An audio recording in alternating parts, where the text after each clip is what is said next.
समाधि और संबोधि में क्या अनुभव होता है?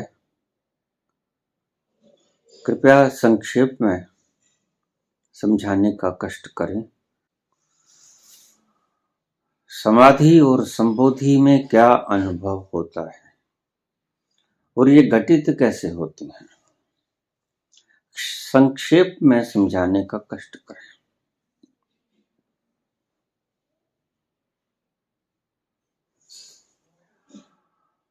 समाधि में तुम्हें पता चल जाता है कि तुम शरीर नहीं, शरीर से जुदा तुम अपना स्वरूप देखते हो। समाधान हो जाते हैं सारे दुखों के, पीड़ाओं के, चिंताओं के। क्यों? कारण, क्योंकि तुम्हारी सभी समस्याएं, सभी दुखड़े, सभी रोग जुड़े हैं शरीर और मन के साथ। आत्मा को ना तो कोई कष्ट होता है, ना कोई रोग होता है, ना कोई पीड़ा होती है। समाधि में तुम्हें पता चलता है कि हम इंद्रियातीत हैं, हम शरीर और मन से परे कुछ हैं। जैसे ही तुम्हें पता चला कि मैं शरीर नहीं, मन नहीं, तुम्हारे सभी दुखों का समाधान हो जाएगा। क्यों हो जाएगा? क्योंकि तुम्हारे सभी दुख, पीड़ाएं, चिंताएं, कलेश सभी इन दो तलों पे हैं, शरीर के तल पे या मन के तल पे। शरीर रोगग्रस्त है, पीड़ा है, दर्द है, या मनोविकार है, किसी ने अपमान कर दिया, मान कर दिया, कुछ तलाश है तो मिल नहीं पाई, कुछ खोज है पूरी ना हुई। इनमें जो बाधा बनेगा उस पर गुस्सा आएगा। सभी चेष्टाएं तुम दुख ना हो इसके लिए करोगे, और दुख किसे होता है? शरीर को या मन को। समाधि में दुख और पीड़ा, चिंता और तनाव से मुक्ति मिलती है। कारण कि तुम्हें पता चलता है कि जिसे चिंता है, जिसकी चिंता है, वो मैं हूं नहीं।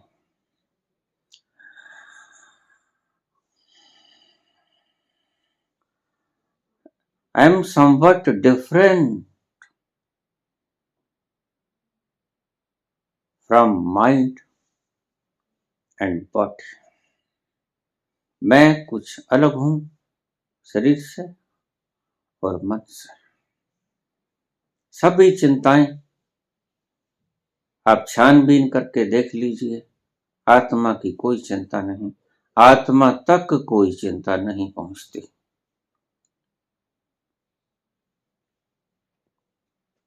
मन की हैं या शरीर की हैं। शरीर व्याधिग्रस्त हो गया, रोगग्रस्त हो गया, कोई नामुराद बीमारी छिड़ गई, उसके लिए आप दर दर भटकोगे, रोग मुक्त कैसे हो जाओ? यह शरीर का कष्ट है। कोई पागल हो गया, किसी के मन में किसी तरह का विकार आ गया, मनोविकार आ गया, तो आप चाहोगे कि मैं इस मनोविकार से मुक्त हो जाऊं। समाधि में क्या होता है? क्यों कहते हैं संत जन कि आप अपने आप को देखो? कुल मतलब यही है, जड़ ही उखड़ जाएगी। दुख जिसे होता है वो तुम हो नहीं, और जो तुम हो उसे दुख होता नहीं। जिसे होता है वो तुम हो नहीं, जो तुम हो वहां तक कोई ज्वाला नहीं पहुंचती, कोई कष्ट नहीं पहुंचता, कोई पीड़ा नहीं पहुंचती, कोई दर्द नहीं पहुंचता, कोई दुखड़ा वहां तक जाता नहीं। नैनम छिदन्ति शस्त्राणि, न तुम कटते हो, न जलते हो, न गलते हो, न सूखते हो। नैनम दहति पावका, न चैनम क्लेदन्त्यापो, न शोषयति मारुतः। तुम्हें कुछ नहीं होता है। उन्हें पता लगता है समाधि में।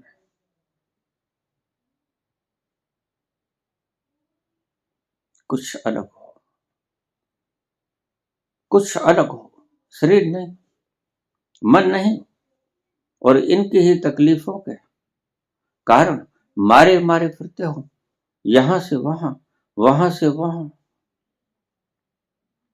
दिन भर रात न चैन न करार, सुख की नींद नहीं, दिन में चैन नहीं, रात को नींद नहीं। ये होता क्यों है? इस अज्ञान के कारण। इसलिए सभी ऋषि कहते हैं कि पहले तो अपने आप को जानो तुम हो कौन, उसके बाद दर्द की दवा भी ले लेंगे। और दर्द की सबसे बड़ी दवा है टू नो दाय सेल्फ, अपने आप को जान लेना। रमन कहते हैं हु आर यू, जानो। गुरुजेफ कहते हैं रिमेंबर योर सेल्फ, तुम हो कौन याद करो, विस्मरण हो गया। बाबा नानक कहते हैं सुमरन करो, स्मरण करो।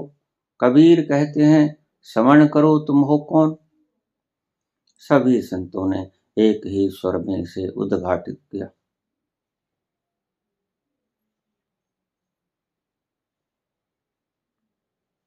समाधि में सभी चिंताएं मिट जाती हैं, क्योंकि चिंता की जड़ खत्म हो जाती है। जिसके लिए तुम चिंतित हो वो तुम हो नहीं। और दूसरा ये होता है समाधि में, और उसका परिणाम होता है सभी समस्याएं हल हो जाती हैं। समाधान, समाधान, सभी समस्याओं का समाधान, क्योंकि तुम्हारी समस्याएं इन दो तलों पे हैं, या शरीर के तल पे या मनस के तल पे। तीसरे तल पर तुम्हारी कोई समस्या है ही नहीं। तीसरे तल पर समस्या होती ही नहीं। तीसरा तल है आत्मा का, और आत्मा को कोई समस्या नहीं होती। वह स्वयं भू है, सैपम गुरु प्रसाद।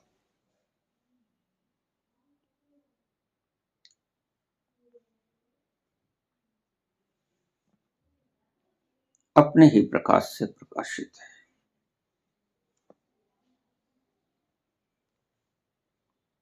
जो दूसरों के प्रकाश से प्रकाशित हो वह होता है इंस्ट्रूमेंट। आपका व्हीकल कार है, मोटरसाइकिल है, जहाज है, ईंधन से चलता है, दूसरे के प्रकाश से प्रकाशित है। ईंधन न मिले, जिस ईंधन से वो चलता है वो न मिले, नहीं चलेगा। जो दूसरों के प्रकाश से प्रकाशित है वह मशीनरी है।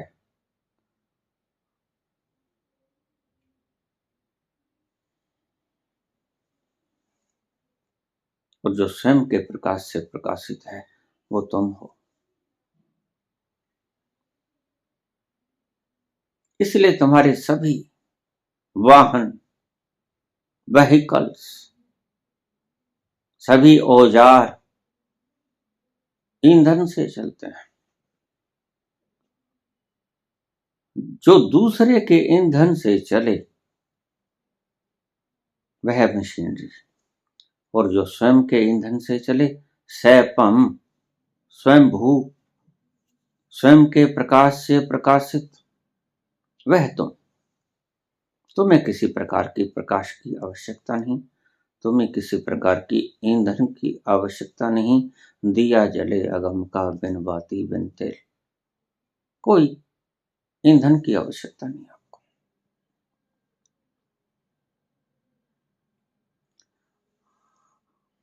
संबोधि क्या है, क्या अनुभव होता है संबोधि में? समाधि में यू आर नॉट बॉडी और नॉट माइंड, ऐसा पता चलता है। और संबोधि में तुम हो क्या?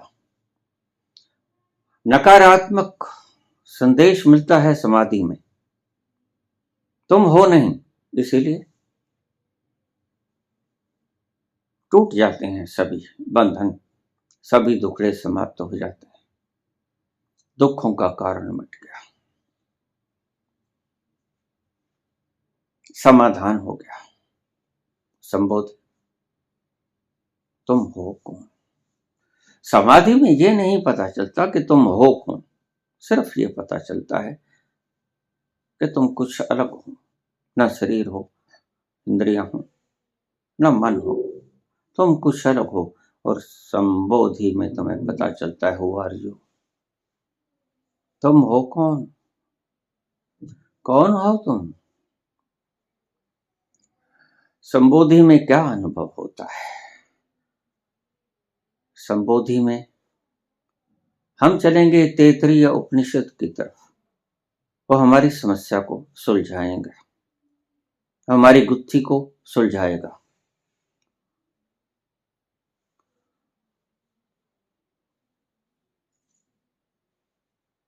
तैत्तिरीय उपनिषद का अंतिम श्लोक क्या कहता है?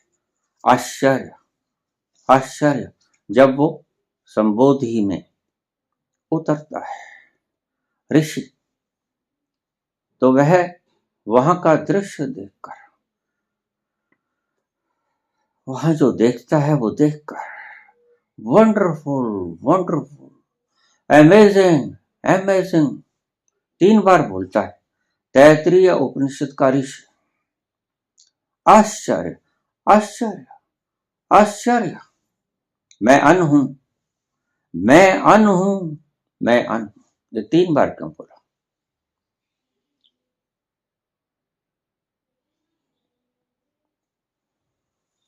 जब अति सुख होता है,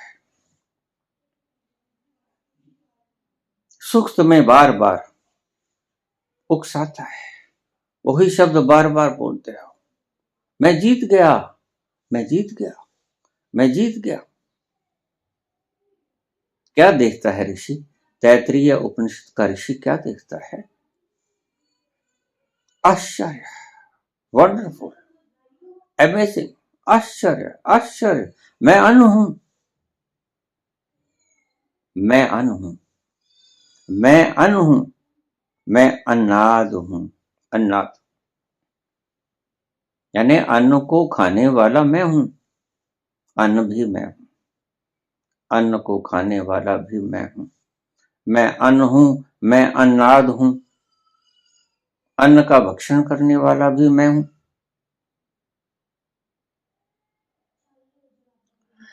मैं अन्नाद हूं, मैं इनका संयोग करने वाला हूं, अन्न और अन्नाद का संयोग करने वाला भी मैं हूं।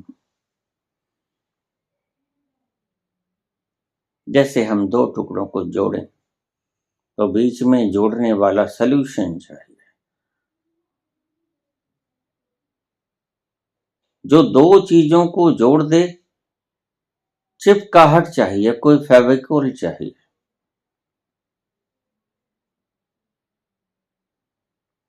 अन्न और अन्नादि को जोड़ने वाला भी मैं हूं, अन्न भी मैं हूं, अन्नाद भी मैं हूं, और मैं इसका संयोग करने वाला भी हूं। इन दोनों को मिलाने वाला भी मैं हूं। मैं ही प्रथम उत्पन्न होने वाला ऋत हूं। ऋत शब्द बड़ा प्यारा है। उपनिषद में, ऋषियों ने, वेदांत में ऋत को सत्य कहा है। मैं सत्य हूं, झूठ नहीं, मैं सत्य हूं, मैं ऋत हूं।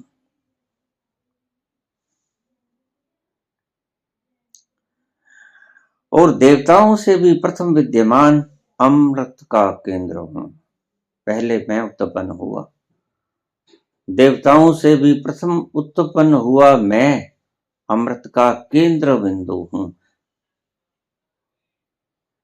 सेंटर हूं। Amazing, amazing. मैं ब्रह्म, मैं ब्रह्म। आश्चर्य, बहुत आश्चर्य होता है जब व्यक्ति अपना फैलाव देखता है। यह होता है संबोधि में, समाधि में यह नहीं होता। इतने आश्चर्य की घटना है एनलाइटनमेंट कि आपका रोम रोम, सरप्राइजिंग, सरप्राइजिंग, आश्चर्य की अनुभूति, परम अनुभूति होती है। गदगद हो जाते हो तुम, भाव विभोर खड़े रहते हो। ये क्या, मैं क्या देख रहा था, ये क्षण भर में कैसे बदल गया, इतना बड़ा चेंज।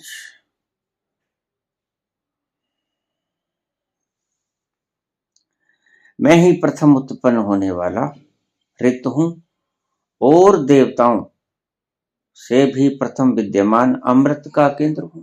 मैं मर्तन, मैं अमृत का केंद्र बिंदु हूं, centre of immortal, centre of immortality, अमृत का केंद्र बिंदु।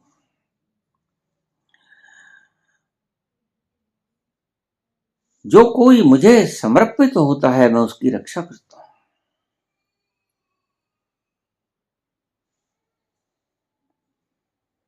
मैं अन्न स्वरूप होकर अन्न खाने वाले को निगल जाता हूं। बड़े विरोधी शब्द हैं, तैत्तिरीय उपनिषद की यही कमाल है।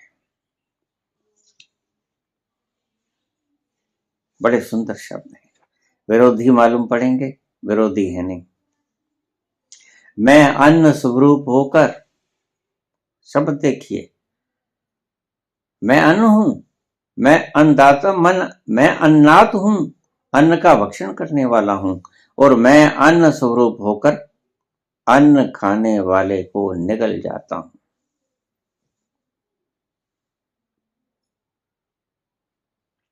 क्या अर्थ होगा इसका? बड़ा प्यारा शब्द है। मैं अन्न स्वरूप होकर अन्न खाने वाले को निगल जाता हूं। मैं समस्त ब्रह्मांड का तिरस्कार करता हूं। ब्रह्मांड भी हूं, ब्रह्म भी हूं, लेकिन समस्त ब्रह्मांड का तिरस्कार करता हूं। मैं तिरस्कृत करता हूं उसको। ब्रह्मांड भी मैं हूं, ब्रह्म भी मैं हूं, और तिरस्कृत भी करता हूं। अन्न भी मैं हूं और अन्न खाने वालों को भक्षण भी मैं ही कर देता हूं।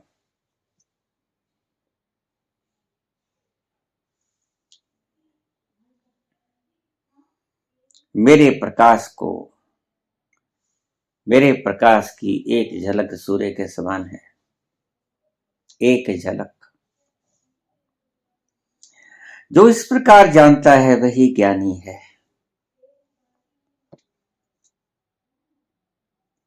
पहले शब्द ठीक समझ में आ गए होंगे। संबोधि में क्या दिखता है, क्या अनुभव होता है? अमृत भी मैं हूं, अन्न भी मैं हूं, और उस अन्नादि को खाने वाले को मैं भक्षण भी कर लेता हूं। जहर भी मैं हूं, विष भी मैं हूं। विष को तिरस्कृत मत करना। आस्तिक भी मैं हूं, नास्तिक भी मैं हूं, सभी कुछ मैं हूं।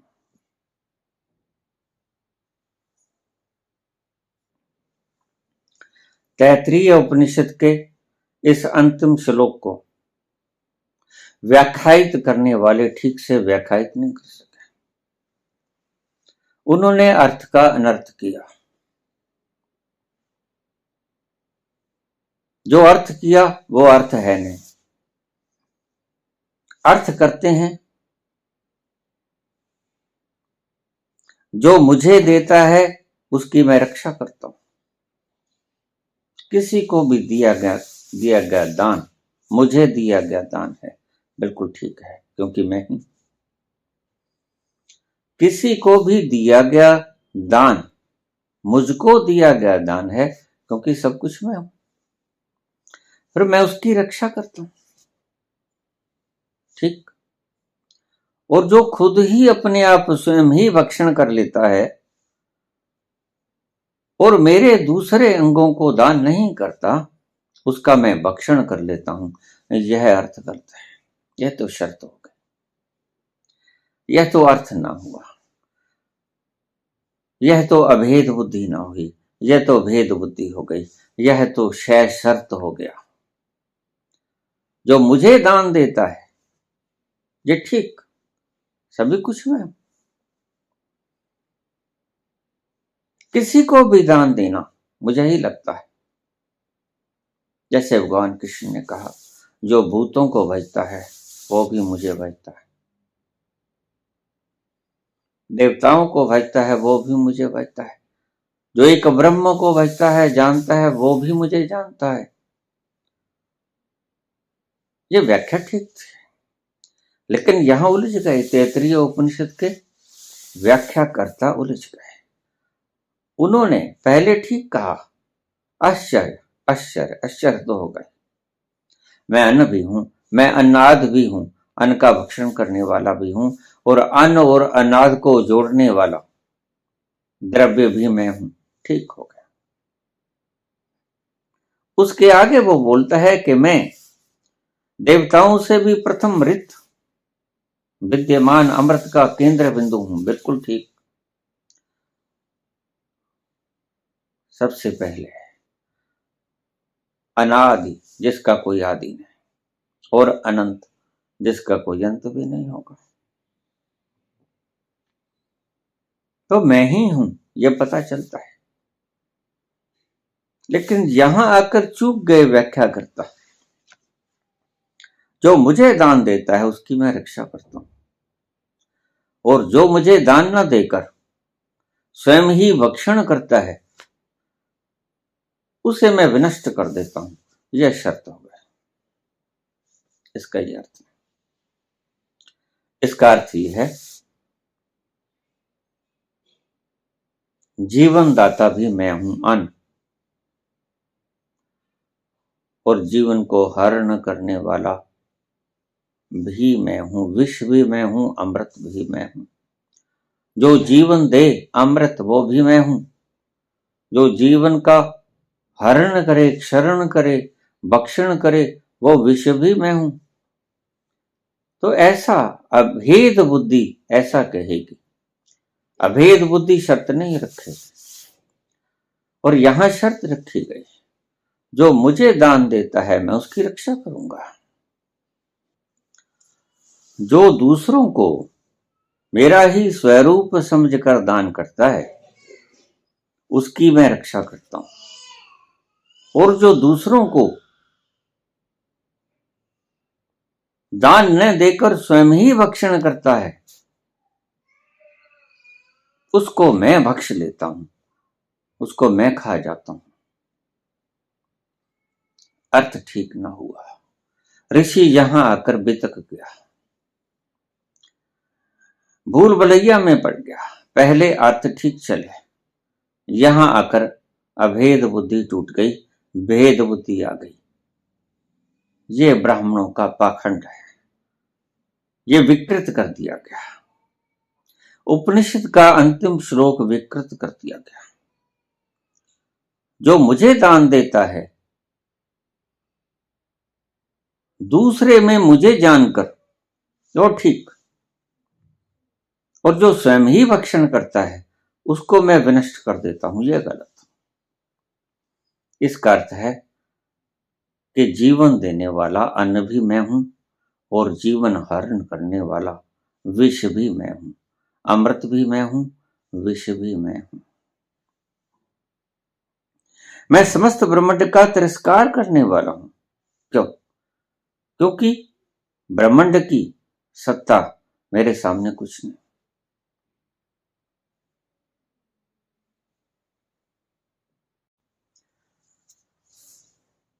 मैं समस्त ब्रह्मांड की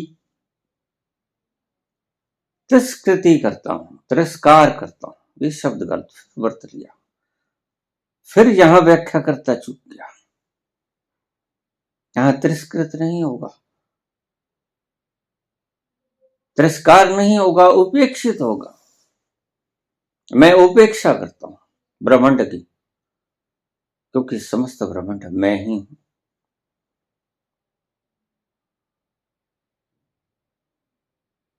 तिरस्कार शब्द भेद बुद्धि को पैदा करता है, उपेक्षित शब्द भेद बुद्धि को पैदा नहीं करता, अभेद को पैदा करता है। संबोधि में यही कुछ महसूस होता है। कोई और शोर नहीं, तुम्हारा फैलाव इतना विशाल, इतना विशाल कि कोई आदि अंत नहीं। घंटों बीत जाते हैं और तुम्हारा फैलाव कभी समाप्त नहीं होता। इसलिए संबोधि को प्राप्त व्यक्ति फैलता ही जाता है, फैलता ही जाता है। ब्रह्मांड से और परे ब्रह्मांड है, उससे और परे ब्रह्मांड है। ब्रह्मांड कभी समाप्त नहीं होता है, उसका फैलाव कभी चुकता नहीं, उसका अंत कभी आता नहीं। अमेजिंग, वंडरफुल, सरप्राइज, आश्चर्य है। सब देखते कर उसे अचरज होता है। इसलिए कबीर ने कहा, मुझे बहुत अचरज होता है कि मछली पानी में रहकर प्यासी है।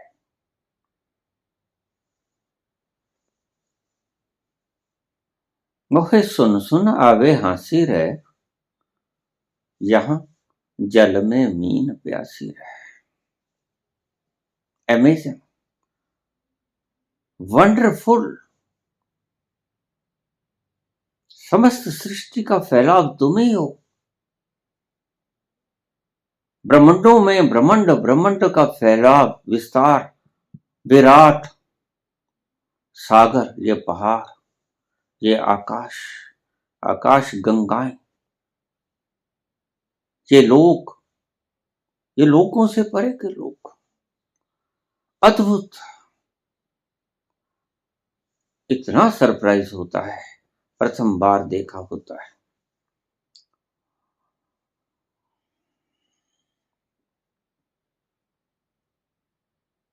जैसे नया नया बच्चा संसार को देखे, बड़ा सरप्राइजिंग लगता है। आहा, क्या संसार है। और पूछता है बच्चा, ये क्या है, ये क्या है। उसके लिए मात्र एक कागज जहाज से भी ज्यादा कीमती है। अमेजिंग, आश्चर्य से भर जाता है उसका रोम रोम, पुलकित होता है वो।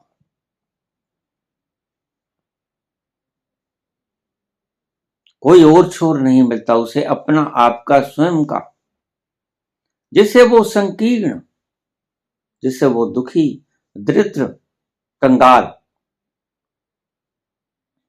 अकाल पीड़ित, भूख से त्रस्त, दुखों और व्याधियों से ग्रस्त, काल का मरा हुआ, वक्त का सताया हुआ, पीड़ाओं और दर्दों से घिरा हुआ, समस्याओं से जूझता हुआ, जो था वो कल तक वो ना रहा, और परम आनंद, परम सरोवर, परम सुगंध, परम उपवन, मस्ती, वो आश्चर्यचकित माहौल, यह वातावरण जो रोम रोम को पुलकित कर देता है। यह जब देखता है, प्रत्यक्ष देखता है, यह कोई फिल्म नहीं होती, यह कोई पिक्चर नहीं होती, यह कोई हेलुसिनेशन नहीं होती, यह कोई भ्रम नहीं होता, यह कोई दृष्टि की विकलांगता नहीं होती। यह कोई दृष्टि का विकार नहीं होता, यह प्रत्यक्ष दर्शन होता है, और बिल्कुल प्रत्यक्ष दर्शन होता है, और उसमें किसी तरह का कोई भी कल्पना नहीं होता, कल्पना से परे है। सत्य स्वरूप रिक्त हूं, मैं सत्य हूं, मैं कल्पना नहीं हूं। कल्पना से परे मैं रिक्त हूं, मैं सत्य हूं, और जो मैं देख रहा हूं वो सत्य है, सब लोगों से परे है।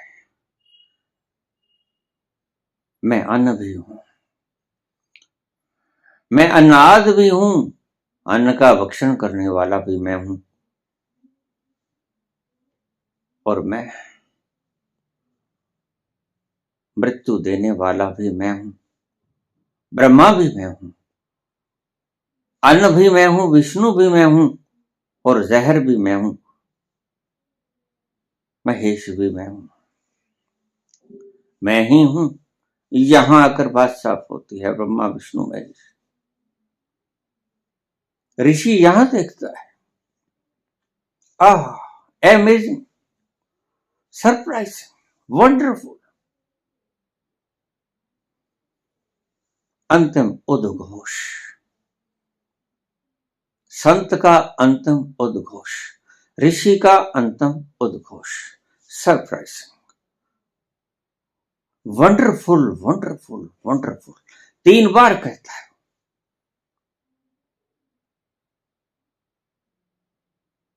उसका रोम रोम पुलकित है, उसका रोम रोम आश्चर्य से भर गया।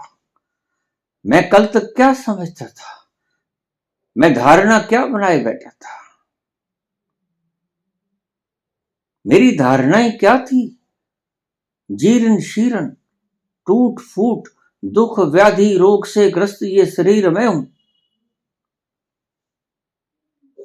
मनोविकृतियों से युक्त ये मन मैं हूं, मनोव्याधियों से युक्त ये मन मैं हूं, ये विचार मैं हूं। लेकिन सब टूट गया, बिखर गया, सपनों के मोती टूट गए, सभी कल्पनाएं भंग हो गई। जैसे ही दर्शन हुआ, उतर गयो मेरे मन का संशय। यह संशय था, मैं दरिद्र हूं, मैं कंगाल हूं, सब संशय उतर गया जब तेरा दर्शन पाया। और तब व्यक्ति निहाल हो जाता है, जब खुद को ब्रह्म स्वरूप पाता है, खुद को ब्रह्मांड में सर्वव्यापक सभी स्थान पर वो ही वो है, हर जर्रे में, हर जर्रा वो है, जड़ भी चेतन भी, सब कुछ वो है। जो कुछ है उससे परे कुछ नहीं। इसलिए संबोधि में क्या अनुभव होता है, संबोधि में ये अनुभव होता है, पहले दुखों से मुक्ति पाई, पहले भ्रमों से मुक्ति पाई, इल्यूजन से मुक्त हुए, मिसअंडरस्टैंडिंग से मुक्त हुए समाधि में। नहीं, ये दुख जिसे होता है मैं नहीं, ये दर्द जिसे होता है मैं नहीं, ये सुख जिसे होता मैं नहीं हूं, दुख होता है वो मैं नहीं हूं। जो कोई अच्छी खबर सुनकर झूमता है, कूदता है, नाचता है, फुदकता है, वो मैं नहीं हूं। जो कोई दुख की खबर सुनकर दुखदाई होता है, शोकग्रस्त होता है, पीड़ा से आंसुओं से रोता है, चिल्लाता है, वो मैं नहीं हूं। आई एम समथिंग एल्स, मैं कुछ अलग हूं। आई एम समथिंग डिफरेंट, मैं कुछ भिन्न हूं। और मैं क्या हूं? आश्चर्य, मैं अन्न हूं, मैं अन्नाद हूं, मैं देवताओं से भी प्रथम ऋतु हूं, मैं सबसे पहले उत्पन्न, मेरा कोई और शोर नहीं। और जीवन को देने वाला अन्न भी मैं हूं, और जीवन को हरण करने वाला विष भी मैं हूं। जेतर देखता हूं, मैं ही मैं हूं, मैं अपना फैलाव खुद ही देख रहा हूं। संबोधि का ये अद्भुत वृतांत मैंने अपनी वीडियो एनलाइटनमेंट में किया है। क्या घटित होता है संबोधि में? क्या होता है जब व्यक्ति को संबोधि का प्रथम दर्शन होता है, झलक मिलती है, जब जब उतर ही जाता है संबोधि के भीतर, दिखता क्या है? वो सारा अनुभव फैलता ही जाता है, फैलता ही जाता है। सभी कुछ तुम हो, सभी दरिया पार, सभी पहाड़ पार, सभी ग्रह नक्षत्र, सभी गैलेक्सी, सभी ब्लैक होल्स, पूरी सृजना, ये चांद तारे, ये ग्रह नक्षत्र, ये ध्रुव, ये सब, ये तुम हो, तुम्हारे भीतर है। तुम्हारा फैलाव इतना विशाल है। तुम दीन दरिद्र कंगाल नहीं हो, तुम राजा हो। इसलिए संत कहते हैं राजा बनने की चेष्टा मत करे, तुम हो राजा ही हो। तुम अपने आप को जानो, बस इतना सा जान लो, और कुछ ना जानो, तुम अपने आप को जानो, और ये बड़ा मुश्किल है।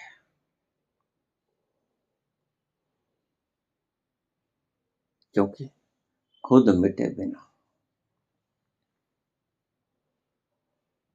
मैं मिटे बिना तय का दर्शन नहीं होता। और तय का दर्शन करना है तो मैं को मिटना ही होगा। फिर मैं मिटेगा, फिर तुम छर्राना मत। फिर मैं मिटेगा, फिर तुम घबराना मत। फिर तुम्हारी सांस ऊपर नीचे होती है, दिल की धड़कन बढ़ जाती है, घट जाती है, तुम कहते हो मैं गया। ये तुम्हारी मान्यता जाती है, तुम नहीं जाते। तुम कहीं नहीं जाओगे, तुम कभी कहीं गए ही नहीं, तुम यहीं रहोगे। संबोधि में यही पता चलता है कि मेरा कोई और छोर नहीं। मैं तृप्त हूं, मैं कंगाल नहीं, मैं महा राज हूं, अधिराज हूं, मैं सम्राट हूं, मैं सम्राटों का सम्राट हूं, शहंशाहों का शहंशाह हूं। और फिर क्या डिमांड करोगे? चाह गई चिंता मिटे। समाधि में ये कुछ होता है, सभी कल्पनाएं, सभी इच्छाएं, सभी वासनाएं गर जाती हैं, चाह गई चिंता मिटी, और उसके साथ ही चिंता भी मिट जाती है। क्योंकि जिसकी चिंता थी वो तुम हो नहीं, जिसको चिंता थी वो तुम हो नहीं, जिसकी चिंता थी वो तुम हो नहीं। चिंताएं मिट जाती हैं, भ्रम मिट जाते हैं, इल्यूजन मिट जाते हैं, कल्पनाएं मिट जाती हैं, वासनाएं मिट जाती हैं, सब मिट जाता है। समाधि समाधान हो जाता है। दुखों का अंत, रोगों का अंत। रोगों का अंत ऐसा नहीं कि तुम कैंसर से पीड़ित हो, कैंसर ठीक हो जाएगा, नहीं नहीं। कैंसर तुम्हें है नहीं, जिसको कैंसर है वो तुम हो नहीं, यह पता चलता है। रामकृष्ण के कैंसर हो गया। नरेंद्र रोज कहता, भगवान गुरुदेव, मां तुम्हारे पास रोज आती है, हैरानगी होती है मुझे, तुम दूसरों का कष्ट हर लेते हो, तुम मां से कह नहीं सकते तुम्हारा कैंसर समाप्त कर दे, तुम्हें ठीक कर दे? तो रामकृष्ण हंस पड़ते हैं।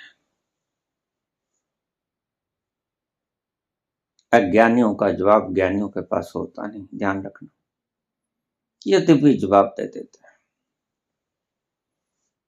बच्चे पूछते हैं ये क्या है मां, ये पिताजी क्या है? तो कुछ भी कह देती है मां, लेकिन जानती है अभी प्रश्न करेगा, अभी थोड़ा सा बड़ा हो लेने दो इसे, ये जान जाएगा कि ये क्या है।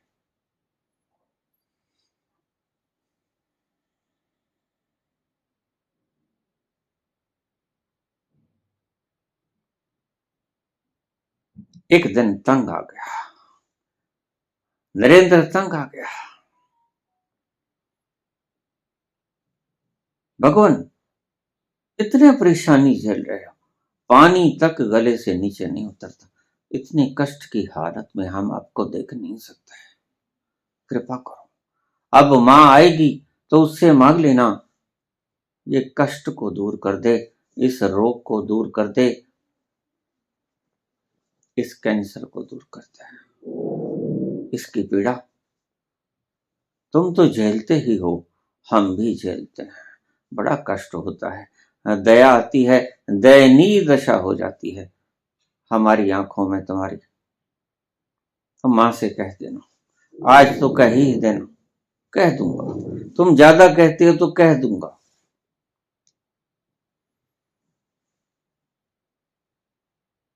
मां तो रोज आती थी, मां तो रोज आती थी, ये कहना भी गलत होगा, मां तो हर पल आती थी।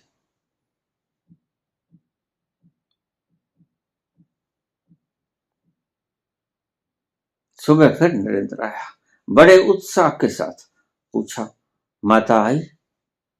हाँ आई। माता से कहा? कहा। फिर माता क्या बोली? अरे नरेंद्र, तू भी अजीब बच्चा है,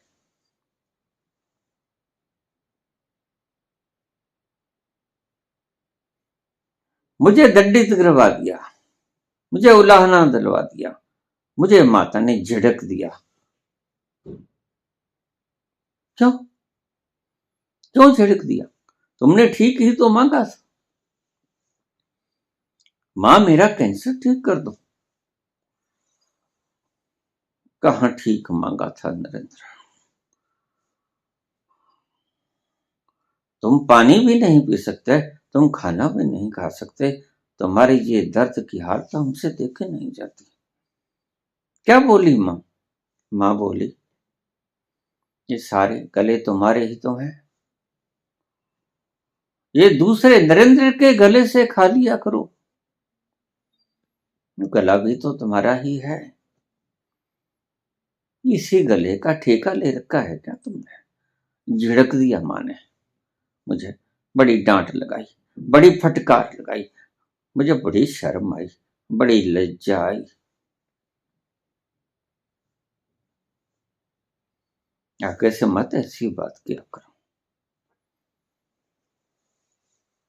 मां ने बड़ी डांट लगाई, तुम नरेंद्र के गले से खाते, तुम नरेंद्र के गले से शीतल जल पी लिया करो, और बहुत से प्राणी हैं, तुम्हारे शिष्य हैं, और सारा विस्तार तुम्हारा ही तो है, तुम किसी के गले से खा लिया करो रामकृष्ण, इसी गले का ठेका है क्या?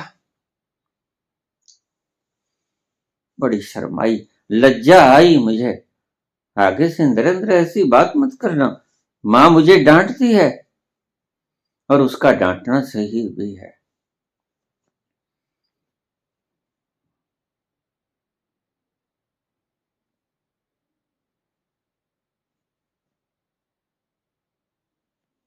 यह लक्षण है संबोधि में गए हुए व्यक्ति का, सभी गले उसके हैं, किसी गले से खा लो, सभी उदर उसके हैं, किसी पेट में भर लो।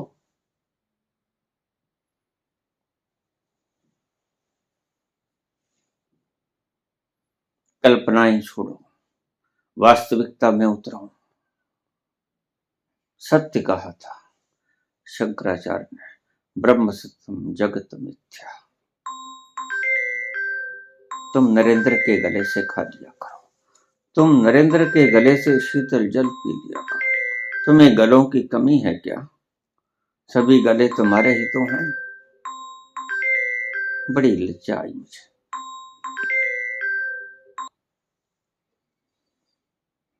संबोधि में ऐसा दर्शन होता है, किससे नफरत करोगे? कौन नफरत करेगा? नफरत करने योगी यहां है क्या? तुम तुमसे नफरत करोगे, तुम स्वयं से नफरत करोगे? नहीं, तुम ही हो। जिधर देखता हूं उधर तू ही तू है, हर जगह में तू ही तो रूबरू है। धन्यवाद।